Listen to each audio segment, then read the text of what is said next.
Non, je suis pas surpris. Le boulot du côté des forces de l'ordre, il va être fait.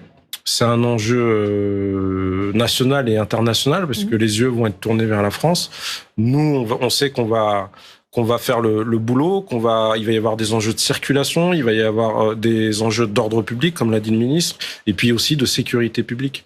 Et donc c'est pour ça aussi que la semaine dernière, nous avions fait il y a 15 jours, pardon, une grande action pour alerter justement, parce que on va faire le boulot, mais aujourd'hui, mes collègues ne savent pas comment ils vont poser leurs congés, ils ne savent pas encore quelles vont être leurs missions. Le contexte, c'est Arras, c'est Paris, avec 2 attentats à 1 mois et demi d'intervalle. La France est le pays d'Europe qui a été le plus touché par des attentats. Il faut souligner aussi et saluer le travail des renseignements. Là, pendant cette période-là, on oublie de le dire, les hommes de l'ombre, qu'ils soient du renseignement territorial ou des renseignements de la DGSI ou de la SDAT, tous les collègues vont être sur le qui-vive. Aujourd'hui, on va avoir un événement où la presse internationale va avoir les yeux sur la France et nous, notre but, en tout cas, policiers, forces de l'ordre, gendarmes, police municipale, ça va être de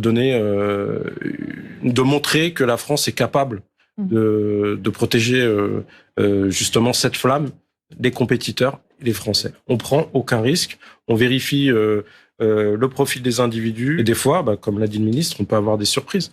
Suite à notre action, on a été reçu par le préfet de police. Ouais. Et donc, du coup, on essaie de récupérer des informations, même si elles arrivent au compte-gouttes. C'est pour ça qu'on s'inquiète aujourd'hui, parce que on commence à nous parler, je vais parler quand même pour ma paroisse, on commence à nous dire, par exemple, un collègue qui va travailler 4 jours de travail, 2 jours de repos, on va peut-être lui demander de travailler 5 jours pour augmenter la présence sans recrutement. Et ça, c'est ça qui nous inquiète. Comme ça a été le cas pendant les émeutes, les collègues vont être obligés de revenir sur leur repos, forcément. Mais les effectifs que vous allez mobiliser. Parce que, par exemple, je vais prendre le cas d'une brigade d'anticriminalité locale, une BAC locale. Vous allez forcément demander au BAC local aussi d'aller, par exemple, sur le Stade de France pendant les épreuves.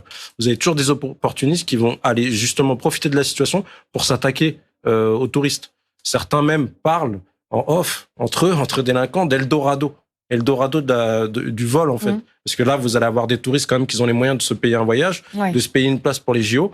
Donc là, il va y avoir un enjeu de sécurité aussi.